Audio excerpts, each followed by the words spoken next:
ఒక ఇంట్లో ఒక ఎలుక ఆ ఇంటి యజమాని కలిగి ఉన్న డైమండ్ని మింగేసింది. ఏది మింగేసింది? ఎలుక ఒక డైమండ్ని మింగేసింది. ఆ ఎలుకను పట్టుకోవాలంటే తనకి వల్ల కాలేదు. ఎలుకను పట్టేవాడిని పిలిపించాడు. తను ఇంటికి వచ్చాడు. అయ్యా, మా ఇంట్లో ఎలకలు ఉన్నాయి, ఆ ఇంట్లో ఒక ఎలక డైమండ్ మింగేసింది, దాన్ని ఎలా పట్టుకోవాలో తెలియట్లా, ఏ ఎలక మింగిందో తెలియట్లా అని చెప్పి ఎలకలు పట్టేవాడిని పిలిపిస్తే వాడు వచ్చేసరికి అక్కడ 100 కొలదిగా ఎలకలు ఉన్నాయి. 100 కొలదిగా ఎలకలు ఉన్నాయి కాబట్టి ఇప్పుడు ఏ ఎలక డైమండ్ మింగేసిందో ఎలా తెలుస్తుందండి?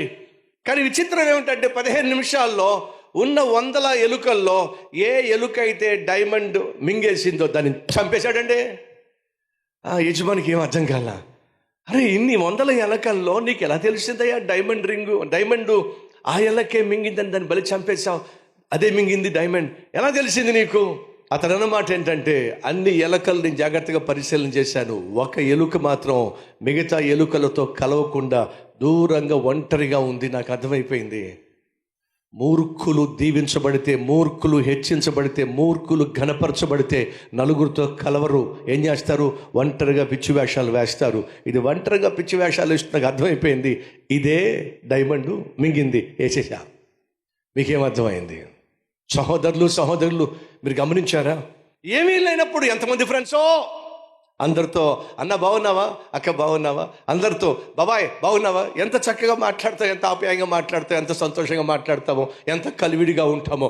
కానీ ఒక్కసారి మంచి ఉద్యోగం వచ్చినా, వ్యాపారంలో కలిసి వచ్చినా, భూమి మంచి రెడ్డికి వెళ్ళిపోయినా వీడి ఇంకెవడిని కలవడు, ఎవరితోనూ మాట్లాడడం. వాడు నడక తీరు మారిపోతుంది, మాట తీరు మారిపోతుంది, ప్రవర్తన మారిపోతుంది, ఎవరిని లెక్క చేయడం. ఈరోజు అలాంటి మూర్ఖులు ఎవరైనా ఉన్నారా? దేవుడు దీవించిన తర్వాత, దేవుడు నిన్ను హెచ్చించిన తర్వాత, దేవుడు నిన్ను ఆశీర్వదించిన తర్వాత, అంతకుముందు ఉన్నటువంటి ఆ దినత్వం కానీ, అంతకుముందు ఉన్నటువంటి ఆ కలుపుకోలు తత్వం కానీ, అంతకుముందు ఉన్నటువంటి ఆ మర్యాద కానీ, అంతకుముందు ఉన్నటువంటి ఆ పలకరింపు కానీ, అంతకుముందు ఉన్నటువంటి ఆ ప్రేమ కానీ పోగొట్టుకొని ఇప్పుడు నీకేదో వచ్చిందని, కలిసి వచ్చిందని, నువ్వేదో ఒక మంచి స్థానానికి వెళ్ళావని, బాగా సంపాదిస్తున్నావని అందరికీ దూరం అయిపోతున్నావా? సౌలు అదే చేశాడు. పనికి మాలిన వాడిని దేవుడు కనికరించి పరిపాలించేవాడిగా చేస్తే, పరిపాలన పొందుకున్నటువంటి సౌలు దేవునికి కృతజ్ఞత కలిగి, తన చుట్టూ ఉన్న వారి పట్ల బాధ్యత కలిగి, అందరితో కలిసిమెలిసి ఉండవలసిన వాడు కాస్త ఏమయ్యాడో తెలుసా? కిరీటాన్ని ఆధారం చేసుకుని దేవునికి, దావీదుకు, దైవజనుడికి దూరమై, ఏకాకి అయి ఆఖరి యుద్ధంలో చచ్చాడు, తను చంపేసుకున్నాడు. జాగ్రత్త. ఒకవేళ నువ్వు దీవించబడినప్పుడు, ఆశీర్వదించబడినప్పుడు అందరికీ దూరం అయిపోయి అనాథగా మిగిలిపోతావేమో. నువ్వు ఏ స్థితికి అయితే చేరావో ఆ స్థితికి చేర్చింది ఎవరో తెలుసా? ప్రభు అయిన యేసుక్రీస్తు. కృతజ్ఞత కలిగి, ప్రభు నేను ఏ పాటి వాడిని, నా స్థితి ఏమిటి, ఏ ఊర్లో పుట్టాను, ఎవరికి పుట్టాను, ఏ స్థితిలో పుట్టాను, పుట్టిన 10 సంవత్సరాలు 15 సంవత్సరాలు 20 సంవత్సరాలు నా బ్రతికేలా ఉండేది. కానీ ఈరోజు ఈ కారున్నా, ఈ ఇల్లున్నా, చక్కని బట్టలు వేసుకున్నా, కాస్త కోస్త బంగారపు వస్తువులు పెట్టుకున్నా, కొంచెం బ్యాంకులో బ్యాలెన్స్ ఉన్నా, అంతటికీ కారణం నువ్వే కదా ప్రభువా. నీ రుణం నేను తెచ్చుకోలేనయ్యా. జీవితాంతం రుణపడి ఉంటాను ప్రభువా. దీనత్వాన్ని, తగ్గింపు తత్వాన్ని కాపాడుకుంటానయ్యా. అది నీ జీవితంలో కల్పించాల్సిన విలువైన వ్యక్తిత్వం. మర్చిపోకండి, దావీదు పెత్తనం చేయలా, దావీదు గర్వించలా, దావీదు తన ఇష్టానుసారంగా పరిపాలన చేయలా, అసలైన పరిపాలన అందించాడు. ఏమిటి అసలైన పరిపాలన? దేవునికి ఇష్టడుగా జీవిస్తూ. దేవునికి ఉద్యోగాన్ని ఇచ్చాడా, వ్యాపారంలో లాభాన్ని ఇచ్చాడా, నువ్వు అనుకున్నట్టుగా సొంత గృహాన్ని, చక్కని కారుని ఇచ్చాడా, స్థిరమైన రాబడినిచ్చాడా, చక్కని కుటుంబ వ్యవస్థనిచ్చాడా? అయితే ఏం చేయాలి?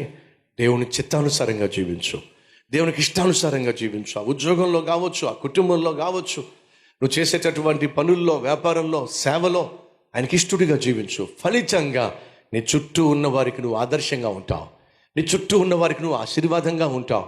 అద్భుతం ఏమిటంటే, దావీదు పరిపాలన చేసిన కాలాన్ని సువర్ణ కాలము అని పిలిచారండి. దావీదు తరువాత సుమారు 20 మంది రాజులు పరిపాలించారు. ఒక్కడు కూడా దావీదు వలె పరిపాలన చేయలేకపోయారు. మరి దావీదు ఎందుకు అలా పరిపాలన చేయగలిగాడంటే కారణం తెలుసా అండి? అతడు యెహోవా చిత్త ప్రకారం జీవిస్తూ పరిపాలన చేశాడు. సహోదరి సహోదరులు, మీకు చాలామంది బంధువులు ఉండొచ్చు, చాలామంది స్నేహితులు ఉండొచ్చు, కానీ వారందరి మధ్య నువ్వు ఒక ప్రత్యేకమైన వ్యక్తిగా ఉండాలి దేవుడు కోరుతున్నాడు. చాలా కుటుంబాలు మీ కుటుంబంతో సంబంధాలు కలిగి ఉండొచ్చు. అన్ని కుటుంబాల మధ్య నీ కుటుంబం మాత్రం దేవుడు దీవించిన కుటుంబంగా, దేవుడు ఎన్నుకున్న కుటుంబంగా అనేక మందికి ఆదర్శంగా జీవించాలి. అది దేవుడు కోరుకుంటుంది.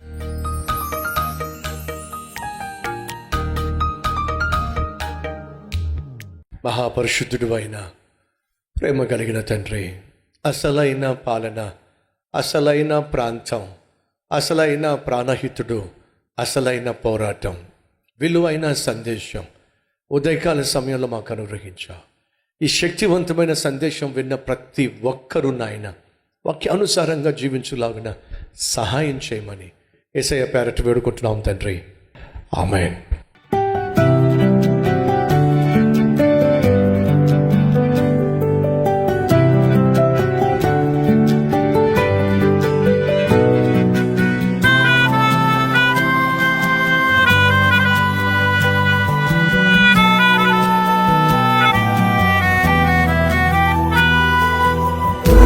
డైలీ డివోషన్ మీకు ఆశీర్వాదకరంగా ఉంటే 10 మందికి షేర్ చేయండి, లైక్ చేయండి, ఒక కామెంట్ పెట్టండి. దేవుడు మీకు తోడై ఉండను గాక. షలోమ్.